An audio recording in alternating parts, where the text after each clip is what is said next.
करने की जरूरत नहीं कर, राग और द्वेष के मुक्त हो जाए। और सबसे बड़ी बाधा है राग यानी प्रीति। संसार से प्रेम करोगे संसार मिलेगा, परमात्मा से प्रेम करोगे परमात्मा मिलेगा। जितना प्रेम जितनी प्रीति हम अपने कुटुंब से करते हैं, अपने सगों से करते हैं, और उतना प्रेम हम उस परम पिता परमात्मा से करें ना, तो दोबारा संसार में वो भेजेगा नहीं। सायुज्य हो जाएंगे, उसके साथ में मिल जाएंगे। बेटे आपस जगह है, दौड़ तुम आगे हो, आगे हो। यानी कलह, एक दूसरे से ईर्ष्या। राग में इंसान इच्छाएं बढ़ा देता है, द्वेष के बीच में कलह उत्पन्न कर देता है। जब भी किसी से द्वेष हो गया है तो उसको कहीं ना कहीं घात करने की वो इंतजार में रहता है, कब मैं घात लूंगा। और उसी प्रकार जब किसी से प्रीति हो जाती है, और ये भी याद रखना, जिससे हम ज्यादा प्रेम करेंगे वही हमको दुख देगा। आज सबसे बड़ा कारण दुख का संतान है। संतान से मानव ज्यादा प्रेम करता है, ज्यादा प्रीति करता है, उसी संतान के माध्यम से ही मानव के लिए दुख हो जाता है। राग और द्वेष में ही ये संसार बना है। वो सुदेहा अब उस पुत्र को चाहती है कि अगर इसकी मौत हो जाए तो अच्छा है। कपट आ गया मन में, बात बात के ऊपर ताना देने लगी। लेकिन घुष्मा की तो कोई ये समझ में रही नहीं बात। उसको तो जो नियमावली बताई गई उस नियमित अपना कर्म करती जा रही है। शिवेति नाम अक्षरद्वयम् परिणिताय द्वैजना नामा भविष्यति चान्येता मोक्षाणां चतुर्दशा। अपनी युवा से ओम नमः शिवाय पंचाक्षर और शिव नाम 2 अक्षर पूजा करते समय अगर ये नाम युवा पे आ जाता है, मोक्ष न चाहने, उस व्यक्ति के लिए उसका मोक्ष कोई रोक नहीं सकता। भगवान शंकर जी के चरणों की प्रीति गति है। ध्यान करने के लिए भगवान शिव के चरणारविंद ही तो है। कीर्तन करने के लिए कृष्ण है, जप करने के लिए राम है, ध्यान करने के लिए भगवान शिव है। कितनी बड़ी बात है कि कोई मुसलमान, अल्लाह को मानने वाला कोई मुसलमान हकीम जब भी कोई औषधि देता है तो कहता है ये औषधि रामबाण है। कितना पवित्र नाम है हमारे राम का, ये रामबाण है। मुसलमान भी कहता है। तभी तो मैं बारंबार कहता हूँ राम राम जरूर बोलो। बचपन में अपने बच्चों को सिखाएंगे तो जवानी में बोले, और जवानी में अगर किया हुआ भजन है, भगवान का नाम स्मरण चिंतन किया हुआ है, तो बुढ़ापे में वो भजन के बिना रह नहीं सकेगा। जिसने जीवन भर राम राम जपा हो, कृष्ण जपा हो, शिव जपा हो, कुछ भी ईश्वर का नाम चिंतन किया हो, वो बुढ़ापे में जरूर देगा। लेकिन यहाँ विडंबना तो ये है कि लोग ये सोचते हैं अभी तो जवानी है, कोई तो आनंद लेते हैं, बुढ़ापा आएगा तब करेंगे।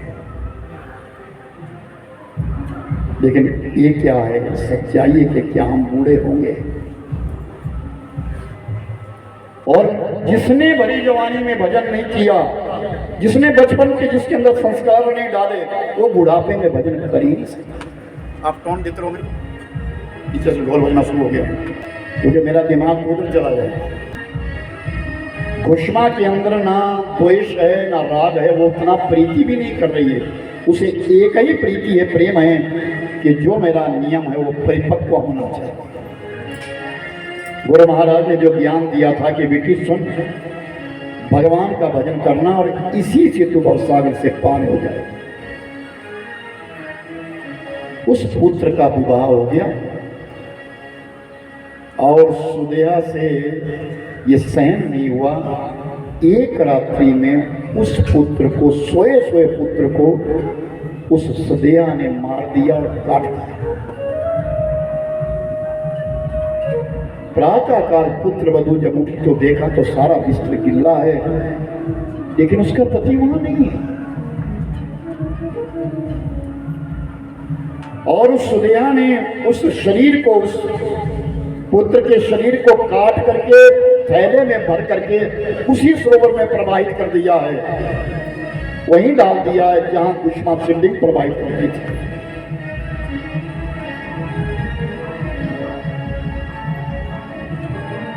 दोपहर प्रातः काल का समय हुआ, सुदेहा रुदन करने लगी, दिखावा करने लगी, सुधर्मा भी रुदन करने लगे। क्या हो गया, मेरा पुत्र कहाँ चला गया?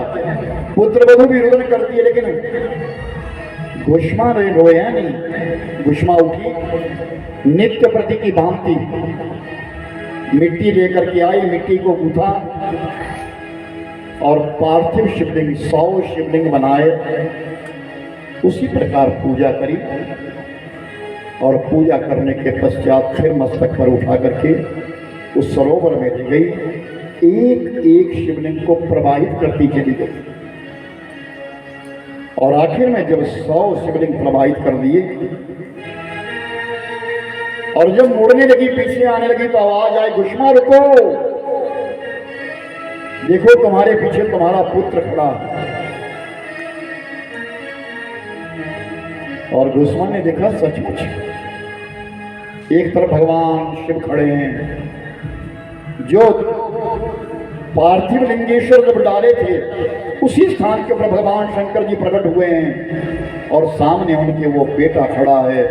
घुष्मा मुड़ करके तो देखो, और जब घुष्मा ने मुड़ करके देखा उसका पुत्र तो सामने खड़ा है।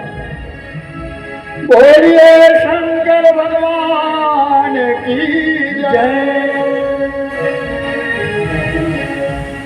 और वही तालाब के किनारे सुधर्मा और सुदेहा भी सामने खड़े हो गए। भगवान शंकर जी ने कहा, घुष्मा केवल तू मुझे देख सकती है, ना सुधर्मा मुझे देख सकता, ना सुदेहा देख सकती। ये तेरी बहन नहीं, तेरे पुत्र को मारा था, मैं इसके लिए दंड देता हूं। नहीं प्रभु, अगर मेरी बहन ये कृत्य न करती तो मैं आज आपका दर्शन कहां से करती। भगवान शंकर जी ने कहा, मांग क्या इच्छा है तुम्हारी? महाराज मेरी कोई इच्छा नहीं है, मेरा पुत्र जो मृत्यु को प्राप्त हो गया था जीवित हो गया है, मेरी कोई इच्छा नहीं है, मैं तो निष्काम भक्ति करी आप। तो भगवान शंकर जी ने कहा, नहीं, बिन किया लागे नहीं, लागे वृथा जाए नहीं। जो कुछ तूने कर्म किया है उसका पुण्य तुझे जरूर मिलेगा। मां क्या चाहती है?